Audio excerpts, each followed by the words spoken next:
Myself, Goutham from Department of EEE from Vivekananda College of Engineering for Women, and here I am going to take a full course on digital logic circuits, and this course is common to all electronics and communication engineering students.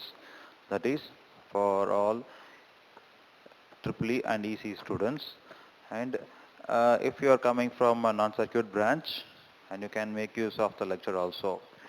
Since the computer science and engineering and IT students, you will be studying digital system design. And this subject will be very helpful for you to understand the fundamentals of digital systems design. So this course is going to take you uh, take a tour on fundamentals of digital logic circuits in 5 units, and there will be some topics that will be covered beyond the syllabus as well. Okay, so after uploading, I'll give you some links for solving problems, right? And this will be a theory class, and a problem solving session will be carried out in a separate YouTube channel. That's my private channel. So I have solved lots of problems for DLC, and I will post the links one by one, right? So as soon as I cover the theory, I'll give you the problems and the way and the methodology to solve the problems, right? So we'll go to the contents. So in this presentation, we are going to see the very fundamentals. This will be just a 10 minutes lecture only. And from the next lecture, I'll be going inside the syllabus, right? So these are the contents, introduction to digital signals first. And after that, we'll be seeing number systems and types of number systems and why number systems are so important. And uh, after that, we'll be studying about Boolean algebra, right? So Boolean algebra is very, very important, right, to solve complex logical expressions. After that, we'll be studying, or even before that, we'll be studying logic gates, right? So without logic gates, we cannot construct um, a digital logic, um, a project or product, whatever you call it, right? So logic gates are the very, very fundamental units of DLC. So after that, we'll be studying how to simplify logical expressions. So after designing a logic circuit on your papers, right, you'll be getting an output. If the output is too big, what shall we do? We need to minimize that, right? What is the problem with big logical expressions? So if the logical expression is very big, right, the power requirement for the circuit will be also very big, right? We need to find an optimized solution for the output, right? So what shall we do for that? So we'll do this simplification methods, right? We need to simplify the logical expressions. Later, we'll go with the fabrication. If the logical expression is too big, right, the complexity of the circuit will be also very much higher, right? If the complexity is higher, the power consumption will also be higher. So we need to find an equivalent logic circuit, logical expression that is going to give you the same result, right, which we worked on the paper as well. So we need to find a best simplification method for our logic circuit, and there are lots of simplification methods available. We'll see one by one. And next one, max terms and min terms. Why especially max terms and min terms? So in some textbooks and some areas you won't see this specialized, max terms and min terms will not be given, right?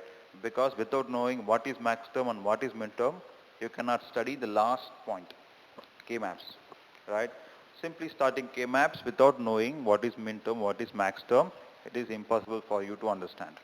So that is why I have mentioned that max terms and min terms very specifically here. And starting with the number systems, the rise of digital systems.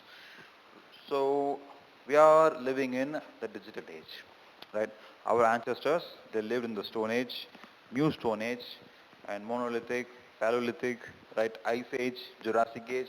lots of ages, right? Now we are living in the digital age. So everything is digital. Your blood pressure, your heartbeat, the number of steps we walk, number of times we breathe, and liters of water we consume, how much amount of calorie we intake every day, right?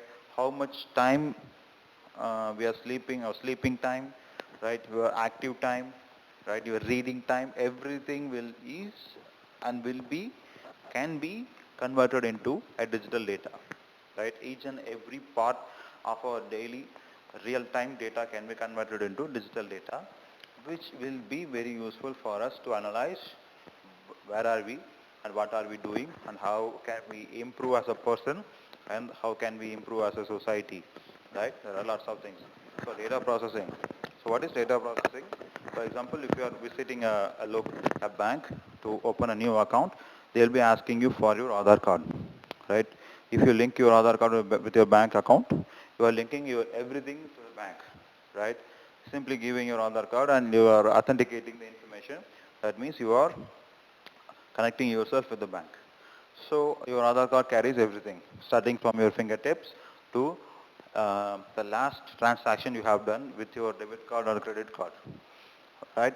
So everything, data processing, whatever the real-time data we are seeing, that can be converted into a digital data that can be transformed, transmitted to anywhere you want, right?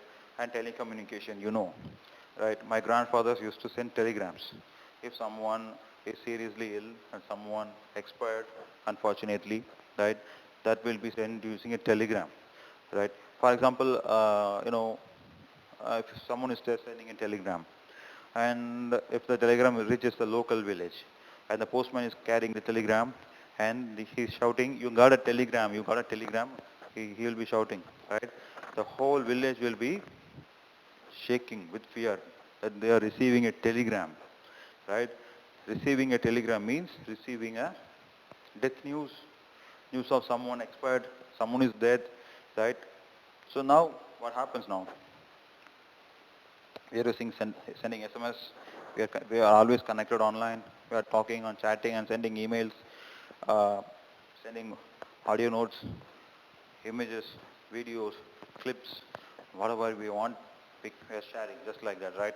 And from after you started, we are using this 4G technology, 3G technology, now 5G technology.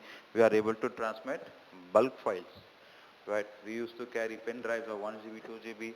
Now I'm carrying a pen drive of 128 GB, right? I have a SSD of 1 terabyte, and I have a tablet, I have a PC, I have a laptop, I have a smartphone, pen drives, lots of things to carry data, right? So why digital data is always superior? You feel superior because, if you want to write names of 50 people in a notebook, I want you all to write names of 50 people in a notebook, their names, names of the father, name of the mother, occupation of the parents, blood group, age, date of birth, native, and the nationality, address with PIN code, right? And name of the school and favorite subject, hobby, and favorite books to read, and academic records, area of interest, and seminars and publications, right? I want everything, all the above data for 100 people or 50 people in a notebook, writtenly. I don't want any printouts. It will take around 6 weeks or 10 weeks for you to complete everything, right? You have to write, keep writing, right? It takes lots of data, lots of time, and lots of space, right? You need books, registers to write and complete, right? You need pen, you need ink, you need all the stationaries. But imagine I want you to carry it every day to home and come back, and I'll be sitting in the meeting room. I'll be asking you to take all those ledgers to the meeting room. You have to take all those 10 ledgers. You have to carry a very heavy weight, right? In the end, you will start crying or you will quit the job. So imagine while putting all this in a document. The document will be around 45 KB or 1 megabyte document. You can just make corrections, make updates, and take printouts and file it, right? Takes matter of time, right? So digital data requires very less space. It requires little bit skill.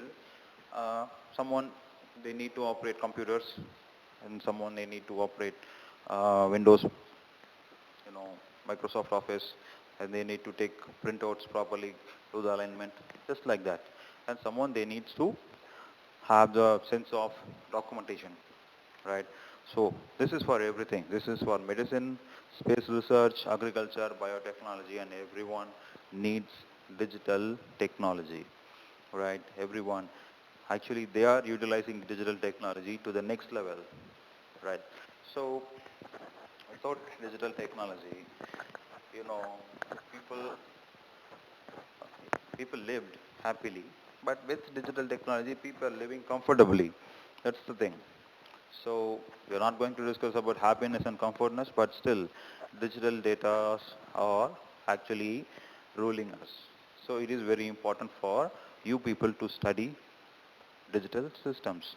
And going to the subject, we are going to deal with number systems. So number systems, in our syllabus we have binary number systems, decimal number systems, octal and hexadecimal number systems. So naturally we are dealing with decimal number systems, right? Decimal number systems, we have studied in school. You started with 0, 1, 2, 3, 4, 5, up to etc. up to whatever the number we remember, right? So your brain and the day-to-day life we are using decimal number systems, right? And for the computers they don't understand English, right? They understand only binary. They understand only decimal. They understand only octal. Sometimes they understand only hexadecimal. So if you are writing a code, for example, if you are writing a code for an Arduino board, right? Arduino is a microcontroller, and you are writing a code, right? For example, you are writing a C++ code. C++ code will be an alphanumeric code, right? Alphanumerics will be used. So humans can understand alphanumerics, but the machine won't understand it. So what we do, the machine will convert that into a machine understandable language, right? That machine understandable language will be alone understood by the machines. Okay, C++ and Java. Java programs will be converted into bytecodes. The bytecodes will be run by Java virtual machine. So every computer will be understanding its own type of language. So every language will be having their own number systems, right? So sometimes, for example, if you are writing a program for Arduino board, I told you earlier, Arduino is a microcontroller. We used to write it in C++ language. After writing and compiling, after clearing all the errors, if the program is ready, that particular program has to be converted into a hexadecimal code. That hexadecimal code will be understood by the Arduino board, microcontroller. Microcontrollers will not understand English. If they understood English, then life will be very easy for us, right?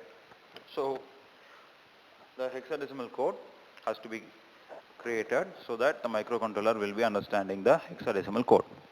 All right?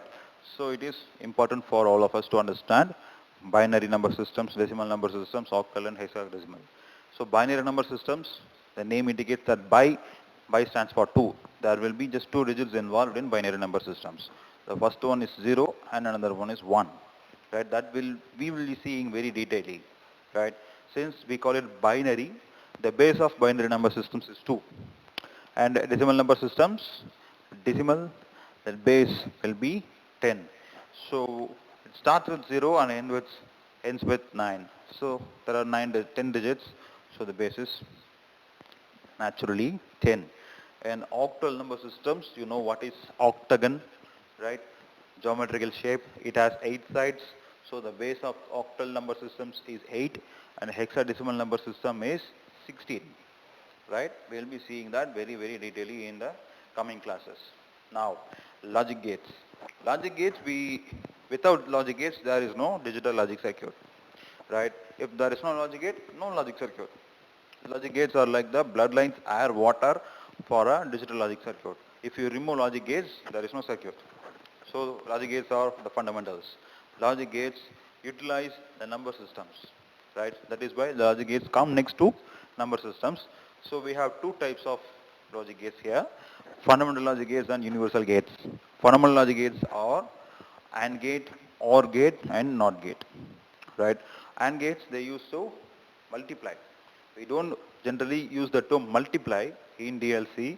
We used to say AND, right? For example, in lower classes we have studied 2 multiplied by 3 is equal to 6, right? So that is what we used to say in lower order classes. Now in DLC class we have to say 2 and 3 is equal to 6, right? Instead of the word multiply, you have to use the word AND, okay? And next one is OR gate. OR is nothing but addition, addition action. Instead of addition, you have to use the word OR. A plus B equal to C, right? This is the literal term, general term. And here in DLC, you have to say A or B equal to C, A or B. There is no such word called addition in DLC. There is no such action called multiplication in DLC. It is actually OR operation here, right? And the last one, next one is NOT gate. NOT gate is nothing but whatever the input you give, the inverse will be out, will be received as an output. If you give 0, the output will be 1. If you give the input 1, the output will be 0. It is also called an inverting gate, right? It is actually used for number of applications. Okay, I will see that later. And the next one is universal gates. Universal gates are nothing but combination of two gates. NAND gate is nothing but the combination of AND gate and NOT gate, right? AND gate and NOT gate, if you combine these two, you will get NAND gate, right? NAND gate, what an AND gate does, first one AND gate, what it does. So AND gate, it will and the two inputs. If A and B are the two inputs, A dot B, A product B or A multiplied by B, generally we can say that to be understanding, right? So A multiplied by B, right? It will be AND operation. But if you go to NAND operation, it will be A dot B whole inverse. Whatever the output you will get, that will be inverted. That is the use of NAND gates. NAND gates are used in memories, storage systems, right? NAND gates are the universal gates. It is used extensively everywhere. And next one is NOR gate. NOR gate, and you know, whatever the OR operation you are doing, that will be inverted in NOR gate, right? The two variables will be added. I mean, the two variables will be ORed, and they will be inverted.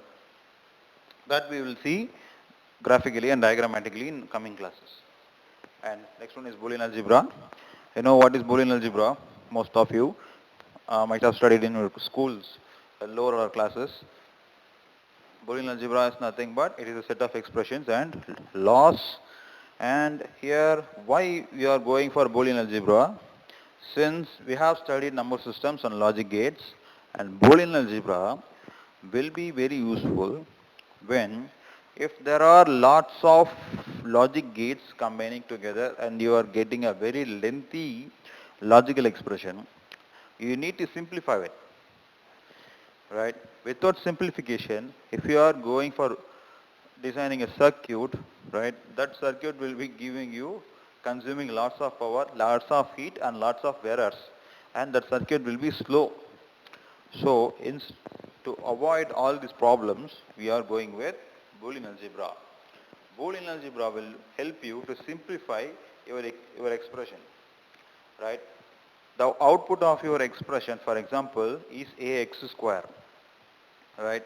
And you have almost 12 variables to bring out ax square, right? But the output is ax square. The number of elements you are using, your number of variables you are using to obtain the ax square is 12 variables. 12 variables require almost 20 logic gates. For example, I'm telling you, right? After simplification using Boolean algebra, You can get the same ax square using 5 variables. And the number of variables is reduced now, so that number of logic gates will also be reduced, right? So the power consumption, electrical power consumption, errors, heat will also be reduced here, right? So this is the use of Boolean expressions. And there are some rules, theorems, and explanations will be given, right? And Boolean expressions are very, very easy, and provided that you need lots of practice to remember them. So, and in Boolean algebra, we are going to see this. Boolean variables, Boolean functions, and what is a literal, and what is a complement, and finally, what are truth tables, right? So, maximum concentration is required when you are preparing or when you are studying Boolean algebra. And lots of practice is also required so that you won't forget and keep up with the subject, right? And next one is simplification of logical expressions. So after Boolean algebra, what is the problem with Boolean algebra? I'll go back. See, there are lots of rules and lots of theorems, right? And one theorem will be applicable to one type of logic circuit, and another theorem will be applicable to one type of logical expression or logic circuit, right? So there are lots of theorems and lots of rules, right? So if you are very talented and you have all the time, and if you are very versed with simplification using mathematical expressions, and you can go with Boolean algebra, right? I'm not discouraging you. Boolean, if you have time, and you can sit down and you can work out on Boolean expressions. But if you want to simplify the same expression very rapidly, you can go with Quine-McCluskey method or Karnaugh map. So Quine-McCluskey method and Karnaugh map both are very efficient, and they are superior to Boolean algebra, right, in some ways. Not all the time. Every theorem and every technology or every technique will have its own advantage and demerits, right? There are some problems with Boolean algebra, we'll see. And sometimes you will experience it your own way when you are simplifying Boolean expressions in your own way. Um, Sometimes if you are dealing with 12 variable logical expression, right, and you are trying to apply Boolean algebra on it, and sometimes you will not know which expression or which law or which rule can be applicable to this, right? It takes lots of trial and error methods in Boolean algebra.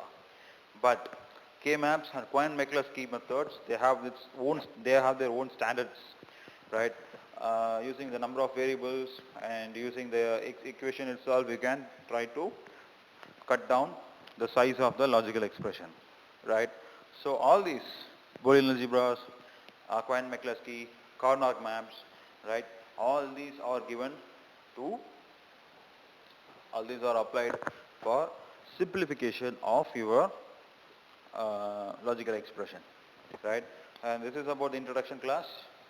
So from the next class, we'll be studying about how these number systems are framed, uh, the basics of these four number systems, the background of these four number systems, and how to convert from one number system to the other number system, right?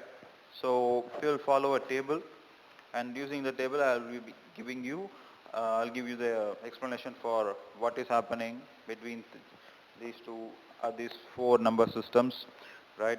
And how to make the conversion, how to go from higher order to lower order, and lower order to higher order, right? After that, we'll be seeing I'll draw and explain the logic gates, the fundamental gates and universal gates, and one by one we'll be solving the Boolean algebra, Boolean expressions, and finally we'll go with K-maps and Quine-McCluskey, right? I'll solve large volumes of problems if required, and else I'll give you an example, work out an example, one or two examples, and I'll leave the rest of the problems to you, and you can contact me anytime so that I'll be available for you available to anytime to help you out in solving the problems, right? So we'll meet in the next class. We'll start with number systems in the next class.